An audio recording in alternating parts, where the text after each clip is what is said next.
Hey there, welcome to Mac TV. My name is Mag and I'm a leadership and team building coach, but specifically for first time team managers. So, in this week's episode, or in today's video, we're going to be talking about 5 of the most common mistakes that managers make when they are having one on one meetings with their employees. So, let's dive into it, shall we? Yeah, so, one mistake that a lot of managers make when it comes to having one on one meetings with their employees is they either cancel it often, they reschedule it often, or they straight up just don't have these meetings with their team members.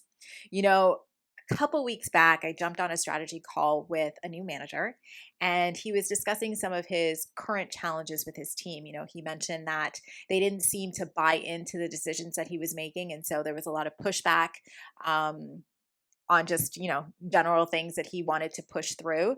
And it all kind of boiled down to the fact that they didn't trust him, nor did they respect him really as a leader. And so we're talking more about that. And so I asked him, walk me through what your one on one meetings look like. And his face kind of went blank. And he said, well, what do you mean? And so I said, well, walk me through kind of the conversation that you guys are having during your one on one meetings. And he said, well, honestly, Makita, my manager doesn't have one on one meetings with me. And so I didn't think it was important to have one on one meetings with my team members. So I'm going to tell you the exact same thing that I told him. Okay. It is absolutely important for you to have one on one meetings with your team members. It is the very foundation of trust. And in order for you to have influence with your team members so that they can achieve outstanding results, you need to have that trust, right? Because influence is built on trust. And so it's very important that you're setting aside time to have these regular meetings with your team members. Now, yes, things come up, stuff happens, and you are going to have to cancel it or maybe reschedule it just due to things that happen. But you don't want to make this like a regular or consistent thing where you're constantly like rescheduling or canceling, because you're sending a very clear message. The message that you're sending when you cancel it or when you reschedule it is that it's not that important to you. I mean, just think about your own behavior. If someone was canceling or consistently rescheduling something on you, wouldn't you think that maybe it wasn't that important to them? And so if you're doing that with your team members, that is essentially the message that you're sending them. When in actuality, this one on one time that you have with them is extremely important and it should be treated as that. So you want to make sure that you, A, have these one on one meetings regularly, and B, that you're not always rescheduling it or canceling it. The second mistake that a lot of managers make when it comes to having these one on one meetings with their employees is that they don't have an agenda, which results in them just not being prepared. Listen, a one on one meeting should not be like a checkbox item on your list of things to do that you do because somebody told you that you should do it. You should want to have these meetings with your team members, and you should pour into it like you would anything else, which means that you have to be really like well prepared for it, and you have to make sure that you're engaging your team members to collaborate with you on it so that they can get the most of the meeting as well. Great conversations, guys, does not happen by accident. It doesn't just happen. You have to plan these things out. And this is why, actually, in my new manager accelerator program, part of my framework is teaching my students how to run an effective one on one meeting, right?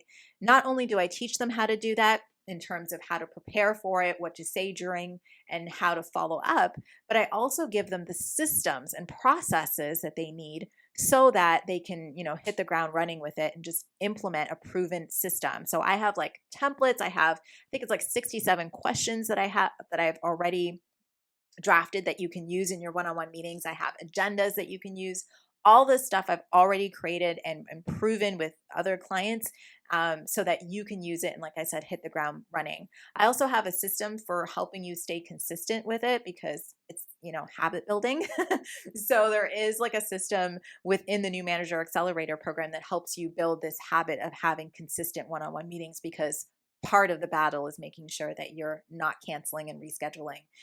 So yeah, if you want to check out more details of honestly the best program out there for first time team leaders, then I definitely suggest you head over to makitaandrews.com to learn more about the new manager accelerator. All right, so let's move on here. So the third mistake that a lot of managers make when it comes to one-on-one meetings with their employees is they actually treat the meeting as a status update, which is a big mistake, because the purpose of a one-on-one meeting is not for a status update. It's to support the people doing the work.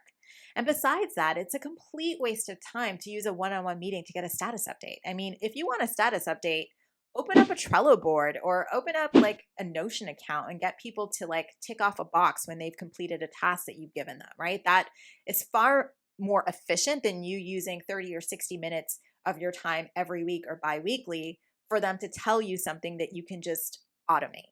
Right? This doesn't make very much sense.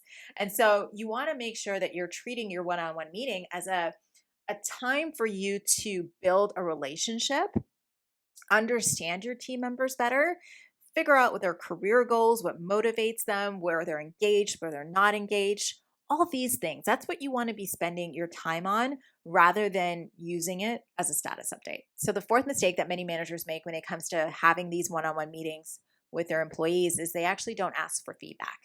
And this is a huge mistake.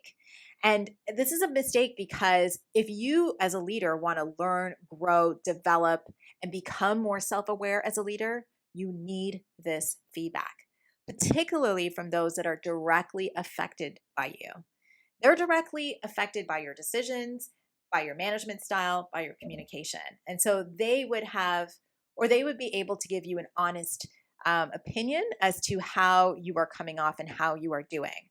But you won't be able to make any pivots or become more self-aware or make any adjustments or changes if you don't ask for it, because people are not going to just readily come to you and give you this feedback. They're going to be reticent to do that. So you have to take the initiative to seek it out.